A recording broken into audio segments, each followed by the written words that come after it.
Good afternoon વિદ્યાર્થી મિત્રો. Lecture number 7 ધોરણ 9 સામાજિક વિજ્ઞાનની અંદર પ્રકરણ 9 ભારતના બંધારણમાં આપવામાં આવેલા મૂળભૂત હકો, મૂળભૂત ફરજો અને રાજ્ય નીતિના માર્ગદર્શક સિદ્ધાંતો.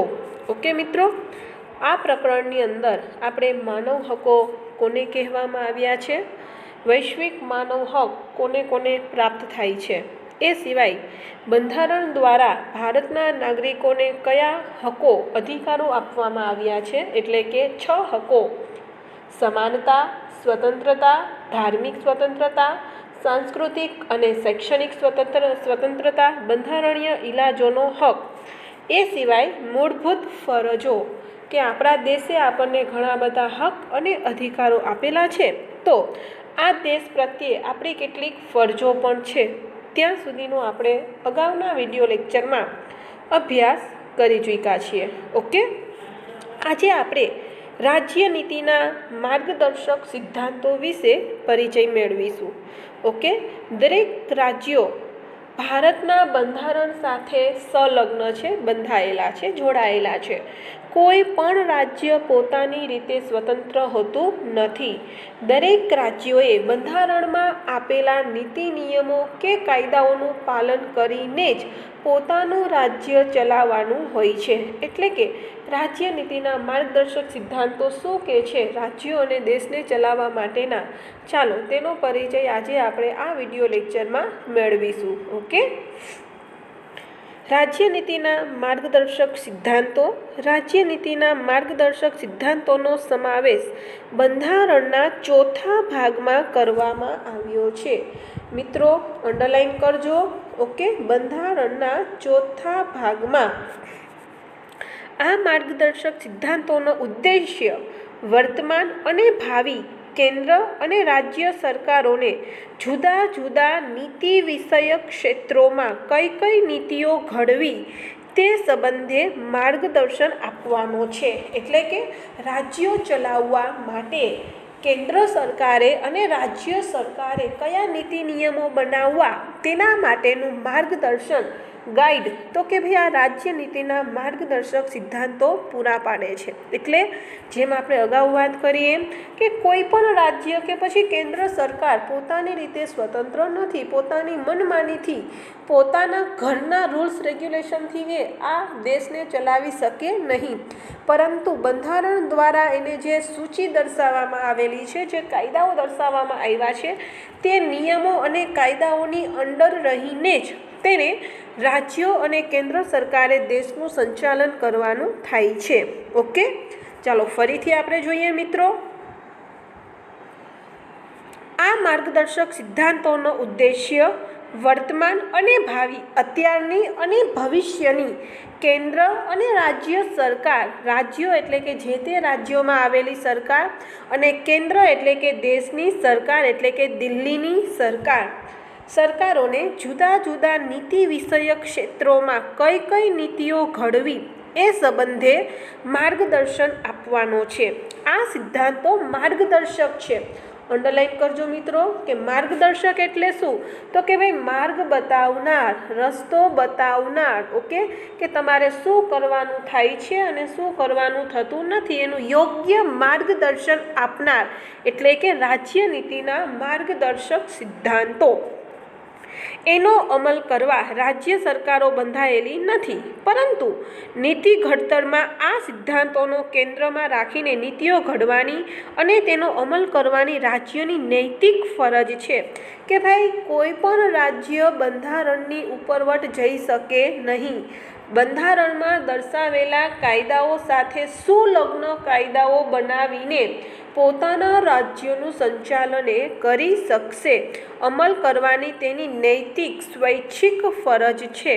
ઓકે, આ સિદ્ધાંતોનો સૌથી મહત્વનો ઉદ્દેશ્ય તમામને, ભારતમાં વસવાટ કરતા તમામ નાગરિકોને રાજકીય, સામાજિક તેમજ આર્થિક ન્યાય મળી રહે તેવી સમાજ રચનાની સ્થાપના કરવાનો છે। એટલે કે ભારતમાં વસવાટ કરતા તમામ લોકો, પછી તે ભલે કોઈ પણ ધર્મના હોય, કોઈ પણ જ્ઞાતિના હોય, કોઈ પણ રાજ્યના હોય, કોઈ પણ પ્રદેશના હોય, કે સ્ત્રી હોય કે પુરુષ હોય, આવા કોઈ પણ પ્રકારના ભેદભાવો વગર દરેક વ્યક્તિઓને રાજકીય રીતે સરખે ભાગે હિસ્સો ધરાવવો, સામાજિક દ્રષ્ટિએ અને આર્થિક દ્રષ્ટિએ તેમનું વ્યવસ્થિત રીતે એક સમાજ રચના થાય, એ માટે આ સિદ્ધાંતો એમને પીઠબળ પૂરું પાડે છે અથવા તો માર્ગદર્શન પૂરું પાડે છે। રાજ્યના ઉદ્દેશ્યો અને ધ્યેયોની પૂર્તિ માટે રાજ્યની નીતિ ઘડતરમાં દિશા સૂચન આપવાનો છે કે દરેક રાજ્યોએ કઈ રીતે કાર્યો કરવું તેનું માર્ગદર્શન આપવાનું કાર્ય આ રાજ્ય નીતિના માર્ગદર્શક સિદ્ધાંતો કરે છે। ન્યાયતંત્ર દ્વારા, અદાલત દ્વારા આ સિદ્ધાંતોનો અમલ કરાવવાની જોગવાઈ બંધારણમાં નથી। ઓકે, અદાલત કોઈની ઉપર કાયદાકીય રીતે આ કાયદાઓનો અમલ કરવા માટે બંધાયેલી નથી। આ મૂળભૂત સિદ્ધાંતોથી આપણને કોઈ કાનૂની અધિકારો પ્રાપ્ત થતા નથી કે તેનાથી કોઈ કાનૂની પીઠબળ પણ મળતું નથી। ઓકે, કાનૂન દ્વારા એનું રક્ષણ કરવામાં આવતું નથી કે એનું કોઈ પીઠબળ પણ પૂરું મળતું નથી કે કાનૂની ઉપાયો પ્રાપ્ત થતા નથી। તેમ છતાં રાજ્યના કાયદાઓ ઘડતી વખતે તથા તેના સંચાલનમાં તે પાયાના છે। ઓકે, ભલે આ કાયદાઓનું ઘડતર કરતી વખતે કાયદા દ્વારા કોઈ પીઠબળ કે માર્ગદર્શન આપવામાં આવતું નથી, છતાં પણ જ્યારે રાજ્યો કોઈ નવા કાયદાઓ બનાવે છે ત્યારે આ રાજ્ય નીતિના સિદ્ધાંતોને એકવાર તો નજર ફેરવે જ છે, કેમ કે એમાં દર્શાવવામાં આવેલા કાયદાઓ, માર્ગદર્શક સૂચનો રાજ્યને એક વિકસિત રાજ્ય બનાવવા માટે આગળ વધારનારાઓ છે। તેમ છતાં રાજ્યના કાયદાઓ ઘડતી વખતે તથા તેના સંચાલનમાં તે પાયાના છે। કેટલાક હકોનો સમાવેશ બંધારણમાં મૂળભૂત હકોના સમાવેશ કર્યો છે। ઓકે, કેટલાક હકો તો એવા છે કે જેને બંધારણના મૂળભૂત ફરજિયાત હકો તરીકે પણ સમાવિષ્ટ કર્યા છે, જે તત્કાળ આપી શકાય તેવા હતા, તરત જ ઇમરજન્સીમાં। પરંતુ બીજા ઘણા હકોનો સમાવેશ રાજ્ય નીતિના માર્ગદર્શક સિદ્ધાંતોમાં કરવામાં આવ્યો છે।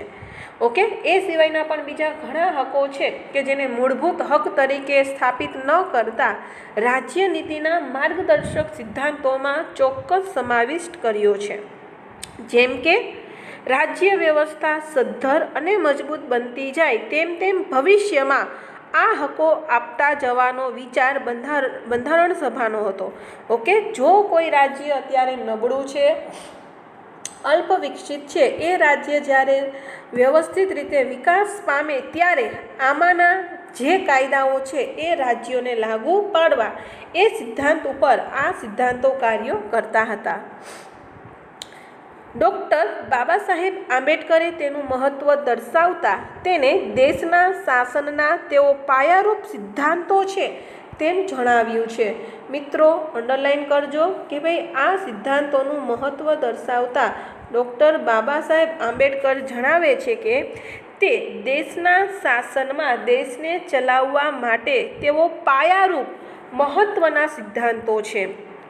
આપણા બંધારણમાં રાજકીય લોકશાહી સ્થાપવાનો આપણે પ્રયાસ કર્યો છે। લોકો દ્વારા, લોકો વડે, લોકોથી ચાલતું શાસન, સંપૂર્ણ દેશનું સંચાલન ભારત દેશના નાગરિકો દ્વારા જ કરવામાં આવશે। કોઈ એક વ્યક્તિ થ્રુ શાસન ચલાવવામાં આવશે નહીં। પરંતુ સામાજિક અને આર્થિક લોકશાહીની સ્થાપના વિના રાજકીય લોકશાહી અધૂરી છે કે ભાઈ જ્યાં સુધી સમાજમાં ઉચ્ચ નીચના ભેદભાવો છે, સામાજિક ભેદભાવો છે અને અમીર ગરીબના ભેદભાવો છે, ત્યાં સુધી આ લોકશાહીની સ્થાપના રાજકીય લોકશાહી વગર અધૂરી છે। ઓકે, એટલે કે જો રાજકીય રીતે બધા લોકોને સક્ષમ બનાવવા હોય તો તેને સામાજિક અને આર્થિક દ્રષ્ટિએ પણ સદ્ધર બનાવવા પડશે, જેના માટે આ સિદ્ધાંતો ઘણું મહત્ત્વનું માર્ગદર્શન પૂરું પાડે છે। આ માર્ગદર્શક સિદ્ધાંતોને વિવિધ વિભાગોમાં દર્શાવીને જાણકારી મેળવીએ. ઓકે, ચાલો કુલ આ સિદ્ધાંતોને સમજવા માટે આપણે 5 સિદ્ધાંતોનો પરિચય મેળવીશું. જેમાંનું પ્રથમ આપણો સિદ્ધાંત એટલે આર્થિક નીતિઓ સંદર્ભે સિદ્ધાંતો, કે ભાઈ આર્થિક બાબતોએ આ સિદ્ધાંતો આપણને કયા એવા માર્ગદર્શન પૂરું પાડે છે એ આપણે પરિચય મેળવીએ. ઓકે, આર્થિક નીતિઓના ઘડતરમાં ઘણા મહત્ત્વના, આર્થિક નીતિ એટલે કે પૈસા કમાવવાની દ્રષ્ટિએ, ઇકોનોમીની દ્રષ્ટિએ ઘણા મહત્ત્વના સિદ્ધાંતોનો સમાવેશ કરવામાં આવ્યો છે, જે નીચે મુજબ છે. જેમ કે પહેલું કે ભાઈ સૌ નાગરિકોનું મહત્તમ બને તેટલું શક્ય તેટલું કલ્યાણ અને શ્રેય સધાય, એ રીતે સમાજમાં ભૌતિક એટલે કે લોકોના સુખ સમૃદ્ધિમાં વધારો થાય તેવા સંસાધનોની માલિકી અને અંકુશનું વિતરણ કરવું. ઓકે, એટલે કે જે સંસાધનો જેમ કે પેટ્રોલ, ડીઝલ, ઓઇલ, લોખંડ, સોનું, ચાંદી, તાંબુ, પિત્તળ, એ સિવાયની બીજી તમામ સુખ સુવિધાઓ ઊભી કરતી જે વસ્તુઓ છે, તે વસ્તુઓ કોઈ એક જ વ્યક્તિ કે એક જ સમુદાય કે એક જ જ્ઞાતિ ભોગવતી ન હોય, પરંતુ આવી ભૌતિક સંસાધનો તમામ વ્યક્તિઓ, છેક છેવાડાની વ્યક્તિઓ પણ ભોગવી શકે, એના માટે આ સિદ્ધાંતો માર્ગદર્શન પૂરા પાડે છે. સંપત્તિ અને ઉત્પાદનના સાધનોનું કોઈ ચોક્કસ સમૂહ કે વર્ગોમાં કેન્દ્રીકરણ ન થાય તેવી અર્થવ્યવસ્થા રચવા રાજ્ય પ્રયાસ કરશે. કે કોઈ એક જ વ્યક્તિ પાસે અઢળક પૈસો હોય અને એક વર્ગ, એક સમુદાય એવી છે કે જેની પાસે એક પણ રૂપિયો ન હોય, એટલે કે પૈસાનું, આર્થિક સંપત્તિનું કેન્દ્રીકરણ એટલે કે એક વ્યક્તિ પાસે જમા થઈ ન જવું જોઈએ, પરંતુ જે રૂપિયા છે એ સમાજમાં દરેક વ્યક્તિઓ સુધી પહોંચવા જોઈએ. એના માટે જો એક આપણા ઉદાહરણ ખાતર આપણે સમજીએ કે ભાઈ સરકારે શું કર્યું છે, તો કે ભાઈ પૈસાદાર વ્યક્તિઓ પાસે વધારે પૈસા છે તો એની ઉપર ટેક્સ મૂક્યો છે, ઇન્કમ ટેક્સ, એટલે કે વધારાના પૈસા સરકાર લઈ એ પૈસાઓ ગરીબ લોકોના કલ્યાણ માટે વાપરે છે, જેથી કરીને સંપત્તિ અને મિલકતોનું, પૈસાઓનું એક વર્ગ, એક વ્યક્તિ કે એક જ્ઞાતિ પાસે કેન્દ્રીકરણ થાય નહીં, પરંતુ એ સમાજના, દેશના તમામ નાગરિકો એ સંપત્તિ, એ પૈસા ઉપર પોતાનો હક અને અધિકાર જમાવી શકે. ઓકે, ત્રીજું, પુરુષો અને સ્ત્રીઓને સમાન કામ માટે સમાન વેતન મળે તેવા રાજ્યો પ્રયાસ કરશે. એક્ઝામ્પલ તરીકે કોઈ એક કંપની છે, એક ફેક્ટરી છે, તેમાં પુરુષ જે કામ કરે છે એ જ કામ એ સ્ત્રી કરે છે. જેટલા કલાક પુરુષો કામ કરે છે એટલા જ કલાક સ્ત્રીઓ પણ કામ કરે છે. તો બંનેને સમાન કામ માટે સમાન વેતન મળવું જોઈએ, સમાન પગાર મળવો જોઈએ. પરંતુ કમનસીબી એ છે કે હજુ આ ધારો જોઈએ એટલો લાગુ પડ્યો નથી, કેમ કે મોટા ભાગના ફિલ્ડમાં, મોટા ભાગની જગ્યાઓમાં પુરુષ કર્મચારીઓને વધુ વેતન ચૂકવવામાં આવે છે અને સ્ત્રી કર્મચારીઓને એટલું વેતન મળતું નથી. કામના સ્થળે તમામ કામદારોનું આરોગ્ય જળવાઈ રહે તેવી માનવીય પરિસ્થિતિનું સર્જન કરવું. કે ભાઈ તમારી કંપનીમાં, તમારા કારખાનામાં કે તમારા જગ્યાએ કામદારો કામ કરવા આવે છે તો એ મનુષ્ય છે, મનુષ્ય તરીકેની એને અમુક જરૂરિયાતો છે, અમુક સુવિધાઓ છે તો એને મળવી જોઈએ. જેમ કે બેસવા માટેની વ્યવસ્થિત જગ્યા હોવી જોઈએ, હવા ઉજાસવાળો ઓરડો હોવો જોઈએ, હવા આવતી હોવી જોઈએ, યોગ્ય પ્રકારમાં પ્રકાશ હોવો જોઈએ, એ સિવાય ટોયલેટ બાથરૂમની સુવિધા હોવી જોઈએ, અમુક સમયે એ ઊભા થઈ આરામ કરી શકે એ મુજબની પણ વ્યવસ્થા હોવી જોઈએ, જેથી એક સારી રીતે એ પરિસ્થિતિમાં એ કર્મચારીઓ કામ કરી શકે. સ્ત્રી પુરુષો અને કુમળી વયના બાળકોનું, કુમળી વયના એટલે કે 14 વર્ષથી નીચેની વયના બાળકોનું આર્થિક મજબૂરીના કારણે આરોગ્ય કથળે એટલે કે આરોગ્ય બગડે. આરોગ્ય બગડે એવા કામ ધંધા કે બિન આરોગ્યસ્પદ સ્થળોએ જોખમી કાર્યો કરવા ન પડે કે ભાઈ કોઈ પણ સ્ત્રી હોય કે પુરુષ હોય કે પછી 14થી નીચેની વયના બાળકો હોય તેને આર્થિક મજબૂરીને કારણે કોઈ એવી જગ્યાએ કામ ન કરવું પડે કે જે કામ એના માટે યોગ્ય નથી અથવા તો એવું કામ કે જેનાથી એના જીવને જોખમ ઊભો થાય છે એવા કામ કરવા માટે એવા કામ એઓને ન કરવા પડે એ માટેની એક વ્યવસ્થા પૂરી પાડવી। ઔદ્યોગિક એકમોમાં સંચાલનમાં કામદારોની સહભાગીદારી માટે રાજ્ય પ્રયાસ કરશે કે ભાઈ ઔદ્યોગિક એકમોમાં કામ કરતા કર્મચારીઓ એ કારખાનાના ગુલામ નથી, પરંતુ એ એના કર્મચારીઓ છે। એના દ્વારા જ આજે કંપનીનો વિકાસ થાય છે અને કંપની નફો મેળવે છે। તો એ કંપનીમાં કામ કરતા કર્મચારીઓને પણ સહભાગીદારી પાર્ટનરશિપ મળે એ માટેના પ્રયાસો રાજ્ય સરકાર દ્વારા કરવામાં આવશે।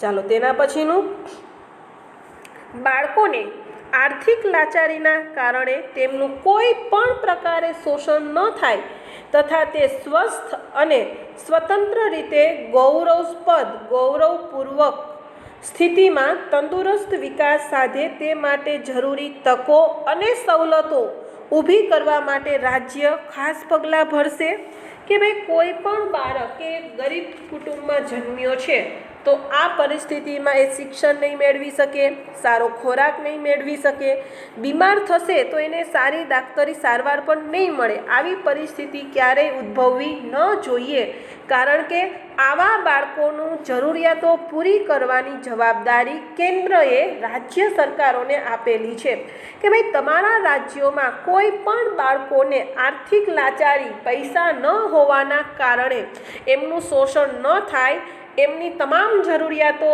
પૂરી થાય એ જોવાનું કામકાજ તો કે રાજ્ય સરકારનું રહેશે।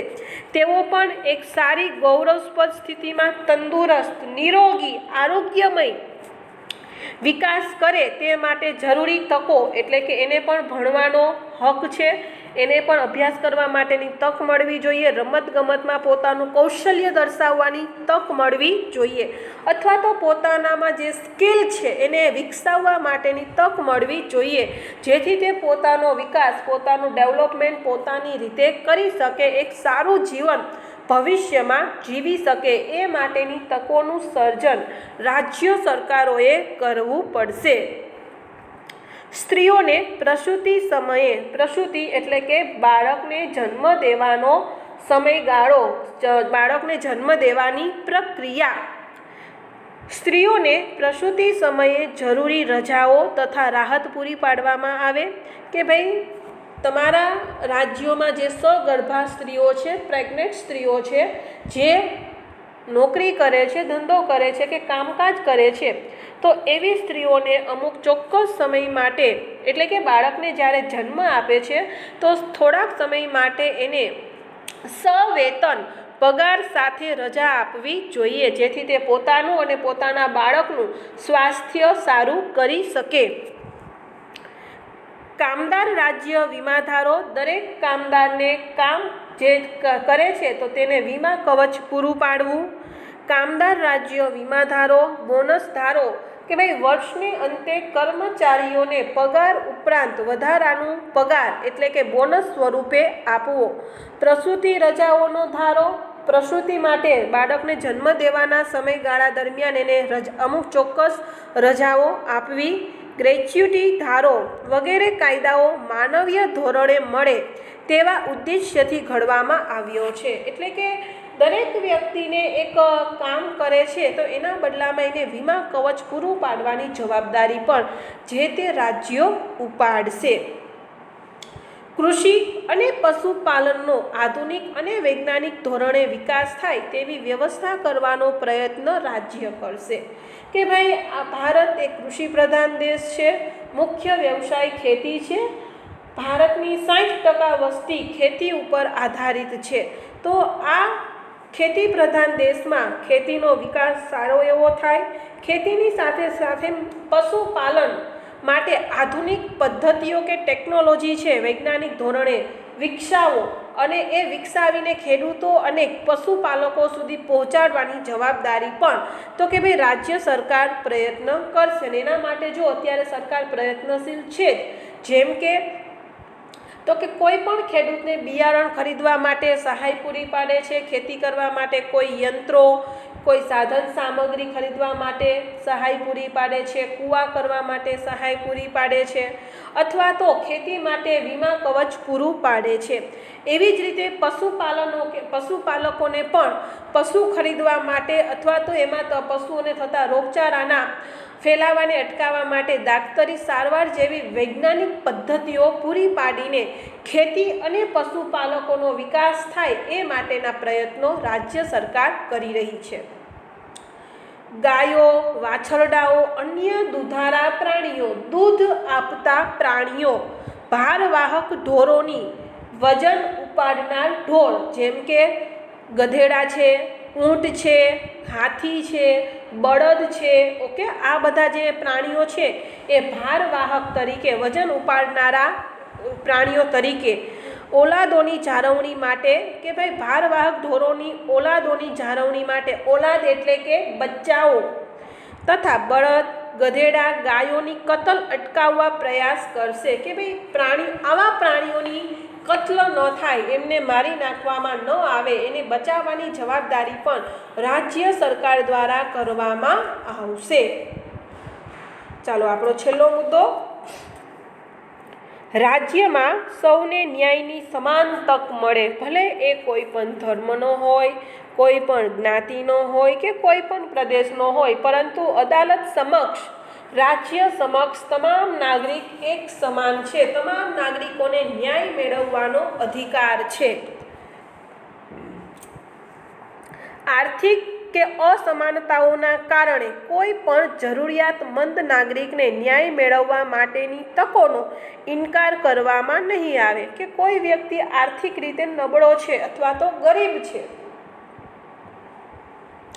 એવા વ્યક્તિઓ સમય અને પૈસાના અભાવે એમને થયેલા અન્યાય બદલ અદાલતમાં ન્યાય માંગવા જઈ શકતા નથી, તો આવા વ્યક્તિઓનો સરકારી વકીલો દ્વારા મફતમાં કેસ લડી આપે છે, જેથી તેને પણ યોગ્ય ન્યાય મળે.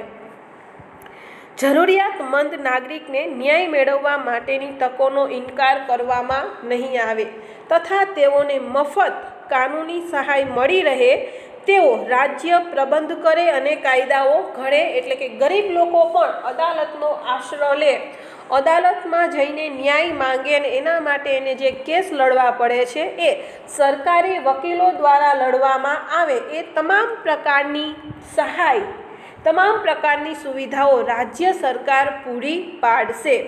ચાલો મિત્રો, આપણે અહીંયા સુધી રાખીએ છીએ. આગળનું હવે પછીના લેક્ચરમાં આપણે જોશું.